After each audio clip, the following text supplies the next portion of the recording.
This is my faux facelift, and I'm gonna show you guys how I'm gonna use this. First, you're gonna need to separate your hair, and you're gonna have to leave a little piece.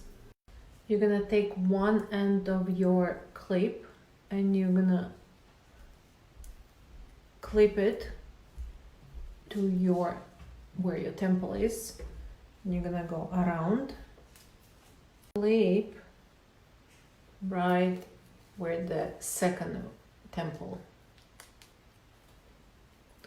Then we're gonna release our hair. Now if you need to tighten up a little bit, you can do it right here.